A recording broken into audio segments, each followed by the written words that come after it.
പ്രേക്ഷകർക്ക് നമസ്കാരം. SDPIയുടെ സംസ്ഥാന പ്രസിഡന്റ് പറയുന്നത് നിങ്ങളൊന്ന് കേട്ടോക്കൂ. ഒരു മുന്നണിയും നമ്മളോട് വോട്ട് ചോദിച്ച് അഭ്യർത്ഥിച്ചിട്ട് ഞങ്ങൾ പിന്തുണക്കണമെന്ന് ആവശ്യപ്പെട്ടിട്ടില്ല. ഞങ്ങൾ അതുകൊണ്ടാണ് സത്യത്തിൽ ഇത് പറയാത്തതും. ആവശ്യപ്പെടാതെ നമ്മൾ കൊടുക്കുന്ന ഒരു വോട്ട് പിന്നീട് എന്തിന് നമ്മൾ അതിന് വിവാദമാക്കി കൊണ്ടുവരേണ്ട കാര്യമില്ലല്ലോ. കോൺഗ്രസിൻ്റെ ഭാഗത്തു നിന്നാണ് ആ ഒരു VD സതീശൻ്റെ പ്രസ്താവന വന്ന് SDPIയുടെ വോട്ട് വേണ്ട എന്നുള്ളത്. പിന്നെ LDFിൻ്റെ ഭാഗത്തു നിന്നും ആരും വോട്ട് വേണ്ടെന്നൊന്നും പറഞ്ഞിട്ടില്ല. നിങ്ങൾ കേട്ടില്ലേ? അതായത് ഇവർ ആർക്കാണ് വോട്ട് കൊടുത്തത് എന്ന് ചോദിക്കുമ്പോൾ പറയുന്നു ഞങ്ങള് UDF ഞങ്ങളുടെ വോട്ട് വേണ്ട എന്ന് പറഞ്ഞിട്ടുണ്ട്.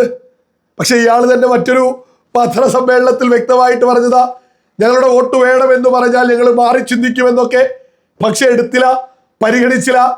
എന്നാൽ LDF എന്ന് പറയുന്നു വേണ്ട എന്ന് പറഞ്ഞിട്ടില്ല, പക്ഷെ വേണമെന്നും അവര് പറഞ്ഞിട്ടില്ല. ഇതൊക്കെ ഒരു സംസ്ഥാന പാർട്ടി പ്രസിഡന്റ് പറയുന്നത്. ഒരു ഇവരെ പോലെ മാനം കെട്ട് മുന്നോട്ട് പോകുന്ന ഒരു പാർട്ടി കേരളത്തിലുണ്ടോ? ഓരോ ആളുകളും ഒന്ന് ലളിതമായിട്ട് ചിന്തിച്ചു നോക്കൂ. ഇവര് മഞ്ചേശ്വരത്താണെങ്കിൽ UDF സ്ഥാനാർത്ഥി പറയും ഇവര് മതേതരക്കാരാണ്, ഇവര് ഞങ്ങൾക്കൊപ്പം വേണം. ആരെ? UDFന്റെ സ്ഥാനാർത്ഥി പറയും. വേണ്ട എന്ന് പറഞ്ഞ UDFന്റെ സ്ഥാനാർത്ഥി പറയൂ വേണമെന്ന്. അപ്പൊ ഇവര് മൊണ്ണകൾ എന്താക്കൂ? സകല വോട്ടു ഈ UDFന് കൊണ്ടുപോയി കുത്തും. ഇനി നേരെ നേമത്തെത്തും എന്ന് പറയൂ, അത് ഞങ്ങൾ LDFനാണ് കൊടുക്കുക. അതായത് LDFനോ UDFനോ ഇവരെ വേണ്ട, ഇവരെ വേണം എന്ന് എവിടെയും പറയൂല. പക്ഷെ ഉള്ളിലൂടെ ഓരോ സ്ഥലത്തും വേണം വേണം എന്ന് പറയുമ്പോൾ ഇവർ ഓരോ ഭാഗത്ത് പോയിട്ട് നിൽക്കും. ഇതിന് വേറെ ഒരു പേരുണ്ട്. അതെന്താണ് എന്നുള്ളത് ഇടുക്കിയിലെ മണിയാശാനോട് ചോദിച്ചാൽ മതി, പറഞ്ഞു തരും ഈ പണിക്ക് എന്താ പറയാ എന്നുള്ളത്. ഇവരെ പോലെ മാനം കെട്ട് മുന്നോട്ട് പോകുന്ന ഒരു പാർട്ടി കേരളത്തിലുണ്ടോ? ഇവരുടെ ലക്ഷ്യം എന്താ? നിങ്ങൾ അതും കൂടി കേട്ടു. അല്ല, ഞങ്ങള് പിന്നെ അവിടെ ഒരു പ്രത്യേകമായ പിന്നെ ഒരു രീതി സ്വീകരിച്ചിട്ടില്ല. മൊത്തത്തിൽ പിന്നെ BJP ജയിക്കാതിരിക്കാനുള്ള ഒരു സ്റ്റാൻഡ് ഞങ്ങൾ എടുത്തിട്ടുണ്ട്. നിങ്ങൾ കേട്ടില്ലേ? മഞ്ചേശ്വരത്തെ കുറിച്ച് ചോദിച്ചപ്പോൾ പറയാണ് ഞങ്ങൾ അവിടെ ഒരു പ്രത്യേകമായ സ്റ്റാൻഡല്ല. ഞങ്ങള് BJP ജയിക്കാതിരിക്കാൻ എല്ലാ സ്ഥലത്തും BJP ജയിക്കാതിരിക്കാനുള്ള UDF ആണെങ്കിലും LDF ആണെങ്കിലും ഇവര് വോട്ട് കൊടുക്കും. ആർക്കു കൂടെയും ഇവര് പോവും. ഇതാണ് ഇവരുടെ നിലപാട്. പിന്നെ എന്തുകൊണ്ടാ BJP ഇവിടെ വിജയിക്കരുതോ എന്ന് പറഞ്ഞ് ഇവര് നിലവിളിച്ച് നടക്കുന്നത്? കാരണം മറ്റൊന്നുമല്ല, നമ്മുടെ കേരളവും രാജ്യമൊക്കെ UDF ഒക്കെ ഭരിക്കുമ്പോ ഇവർക്കെന്താ ഇവരുടെ സകല തീവ്രവാദ പ്രവർത്തനം നടത്താം. ഏത് തീവ്രവാദ പ്രവർത്തനം? പോപ്പുലർ ഫ്രണ്ട് രാജ്യത്ത് ജിഹാദ് ഉണ്ടാക്കാൻ രൂപീകരിച്ച രാഷ്ട്രീയ പാർട്ടിയാണ് SDPI എന്ന് പറഞ്ഞത്. നമ്മുടെ രാജ്യത്തെ പ്രധാനപ്പെട്ട അന്വേഷണ ഏജൻസിയാ. രാജ്യത്തെ പ്രധാനപ്പെട്ട ഒരു അന്വേഷണ ഏജൻസി വ്യക്തമായിട്ട് പറഞ്ഞിട്ടുണ്ട് പോപ്പുലർ ഫ്രണ്ട് രാജ്യത്ത് ജിഹാദ് ഉണ്ടാക്കാൻ രൂപീകരിച്ച രാഷ്ട്രീയ പാർട്ടിയാണ് SDPI എന്ന്. പോപ്പുലർ ഫ്രണ്ട് ജോസഫ് മാഷിന്റെ കൈ വെട്ടിയിട്ടില്ലേ? ഇങ്ങനെയുള്ള തോന്നിവാസങ്ങളൊക്കെ ഇവിടെ നടത്തണമെങ്കിൽ ഇവിടെ BJP വരരുത്. കേരളത്തിലെങ്ങാനും BJP അധികാരത്തിലെത്തിയാൽ ഇവരുടെ സകല ഏർപ്പാടുകളും അങ്ങ് നിന്നു പോവല്ലോ. രാജ്യം BJP ഭരിക്കുന്നത് കൊണ്ട് മാത്രമാണ് ഇവരെ കൊണ്ട് പ്രത്യേകിച്ചൊരു ബുദ്ധിമുട്ടില്ലാതെ നമ്മൾ സമാധാനത്തിൽ ഇവിടെ മുന്നോട്ട് പോകുന്നത്. രാജ്യം എന്ത് BJP അധികാരത്തിൽ നിന്ന് മാറുന്നോ അന്ന് ഇവന്മാരൊക്കെ ഈ നാട് കുട്ടിച്ചോറാക്കുമെന്നുള്ളത് വലിയൊരു യാഥാർത്ഥ്യ. സകല മലയാളികളും തിരിച്ചറിയാ യഥാർത്ഥത്തിൽ SDPI പ്രവർത്തകരെ പോലെ മാനം കെട്ട് മുന്നോട്ട് പോകുന്ന ഒരു പാർട്ടി കേരളത്തിലില്ല. ഈ ഉളുപ്പകൾ ആരെങ്കിലും SDPIയിലൊക്കെ ഉണ്ടെങ്കിൽ ഒന്ന് സ്വയം ചിന്തിച്ചു നോക്കുക. UDFും LDFന്റെയും കൂടെ ഏത് സമയത്തും പോകുന്നതിനൊക്കെ എന്താണ് പറയാ? എന്നിട്ട് അത് സംസ്ഥാന പ്രസിഡന്റ് രംഗത്തിറങ്ങുക. ഇവർക്കൊരു സ്റ്റാൻഡൊരു നിലപാടെടുത്തൊന്ന് ഒറ്റയ്ക്കെങ്കിലും മത്സരിച്ചൂടാ? അതിനുമില്ല.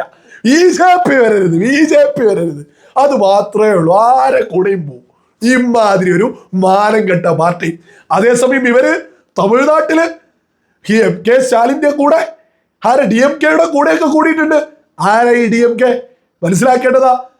ഈ DMKയുടെ മുഖ്യമന്ത്രിയുടെ മകൻ ഉദയനിധി സ്റ്റാലിന് ഹിന്ദു, അതായത് സനാതന ധർമ്മത്തിനെതിരെ തോന്നിയത് പറഞ്ഞ് വംശഹത്യ പോലെ വിളിച്ചു പറഞ്ഞ കൃത്യമായിട്ട് ഉദയനിധി സ്റ്റാലിൻ പറഞ്ഞിട്ടുണ്ട്. പകർച്ചപ്പനി, മലേറിയ, കൊറോണ എന്നിവ പോലെ സനാതന ധർമ്മത്തെയും ഉന്മൂലനം ചെയ്യണമെന്നായിരുന്നു ഈ ഉദയനിധി സ്റ്റാലിൻ വിളിച്ചു പറഞ്ഞത്. ഇത് രാജ്യം ഒന്നടങ്കം ചർച്ച ചെയ്തതാ.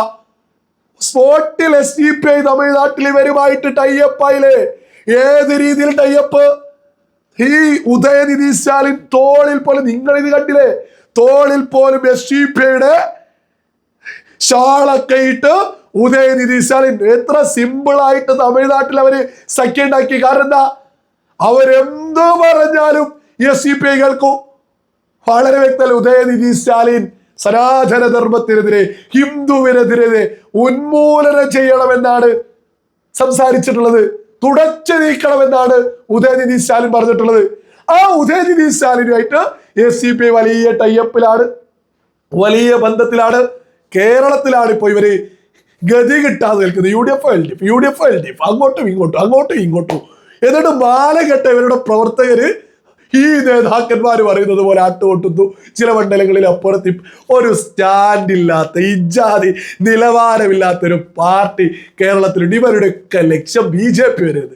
BJP വന്ന് UDFനും LDFനും SDPIക്കും ജമാഅത്തെ ഇസ്ലാമിക്കും ഇവിടെയുള്ള മഹ്ദരി എന്ന തീവ്രവാദിയുടെ PDPക്കും പാർട്ടിയുടെ ഈ PDP ഉൾപ്പെടെയുള്ള ഇവർക്കൊന്നും BJP വരരുത് കേരളത്തിൽ. അപ്പൊ ഇത്തരം സകല കൊള്ളരുതായ്മ ചെയ്ത സകലരും ഒരുമിച്ച് ഒറ്റക്കെട്ടായിട്ട് BJPക്കെതിരെ നിലപാടെടുക്കുന്നുണ്ടെങ്കിൽ അതിന്റെ അർത്ഥം എന്താ? ഇവർക്ക് ഇവരുടെ തോന്നിവാസം ചെയ്യാൻ സാധിക്കൂല. BJP കേരളത്തിൽ അധികാരത്തിലെത്തിയാൽ ഇവർക്ക് ഇവരുടെ കോപ്രായങ്ങൾ ചെയ്തു കൂട്ടാൻ സാധിക്കില്ല. ഇവരുടെ തീവ്രവാദ അനുകൂലം, എന്തിനേറെ പറയുന്നു, ഹമാസിന് അനുകൂലമായിട്ട് ഒന്ന് പ്രകടനം വിളിക്കാൻ, തെരുവിലിറങ്ങാൻ കേരളത്തിൽ BJP അധികാരത്തിലെത്തിയാൽ സാധിക്കൂല. ഒരു തർക്കവും വേണ്ടത്. ഹമാസിനൊന്നും അനുകൂലമായിട്ട് ഈ SDPIക്കോ ഇവിടെയുള്ള ഒരു തീവ്രവാദ അനുകൂലികൾക്കോ തെരുവിലിറങ്ങി പ്രകടനം വിളിക്കാൻ പോലും BJP കേരളത്തിൽ അധികാരത്തിലെത്തിയാൽ സമ്മതിക്കൂല. അപ്പോ അതൊക്കെ തിരിച്ചറിഞ്ഞിട്ടാണ് ഈ SDPIക്ക് ഏത് BJP അധികാരം അത് പറ്റില്ല. എന്നാൽ തമിഴ്നാട്ടിൽ ഇവർ വലിയ സഖ്യം പറ്റിയ ആളുമായിട്ട്. അപ്പൊ ഇവരുടെയൊക്കെ ഒരു ലക്ഷ്യം ഈ SDPIയൊക്കെ മതേതരത്താണ് എന്നൊക്കെയാണ് UDFന്റെ മഞ്ചേശ്വരത്തെ സ്ഥാനാർത്ഥി പറയുന്നത്. ആ സ്ഥാനാർത്ഥിയോടൊക്കെ ചോദിക്കാനുള്ളത്, ഈ ഹിന്ദുവിനെ ഉന്മൂലനം ചെയ്യണമെന്ന MK സ്റ്റാലിന്റെ മകനാണിത് വിളിച്ചു പറഞ്ഞിട്ടുള്ളത്. ഈ മകന്റെ ഒപ്പം കൂട്ടുകെട്ടി മുന്നോട്ട് പോകുന്ന ഇവരാണോ ഇവിടെയുള്ള മതേതര പാർട്ടി? ഇവിടെ സകല മലയാളികളും തിരിച്ചറിയുക, ഈ ടീം സകല ഉഡായിപ്പുകളും സകല ഇത്തരം തീവ്രവാദ അനുകൂലികളും ഇത്തവണ LDFന് വോട്ട് ചെയ്തിട്ടുണ്ട്. അതെല്ലാ മണ്ഡലത്തിലും അല്ല, UDFന് വോട്ട് ചെയ്തിട്ടുണ്ട്. ഇതെന്തുകൊണ്ടാണ് UDFും LDFും ഇവരെ പരസ്യമായിട്ട് അംഗീകരിക്കാത്തത്? ഒരൊറ്റ കാരണം, ഇവര് തീവ്രവാദ അനുകൂല ഏർപ്പാടുകൾ നമ്മുടെ കേരളത്തിൽ ചെയ്തിട്ടുണ്ട് എന്ന് LDFന് UDFന് കൃത്യമായിട്ട് അറിയാം. അപ്പൊ അതിലേക്ക് പോകുന്ന നിലവാരമുള്ള വോട്ടുകൾ, നിലവാരമുള്ള ആളുകളുടെ വോട്ടുകൾ ഇല്ലാതെയാവുമെന്ന് മനസ്സിലാക്കിയിട്ടാണ് SDPIയെ ഒരു മുന്നണിയും ഏറ്റെടുക്കാത്തത്. പക്ഷെ ഉള്ളിലൂടെ ഓരോ മണ്ഡലത്തിലും ഇവര് ഡീൽ ഉണ്ടാക്കിയിട്ടുണ്ട്. ഇവര് UDFോ LDFോ ആര് ഭരിച്ചാലും ഈ SDPIക്ക് വേണ്ട എല്ലാ കാര്യങ്ങളും കേരളത്തിൽ നടക്കുമെന്നുള്ളതും ഇതിലൂടെയൊക്കെ സകല ആളുകളും തിരിച്ചറിയുക.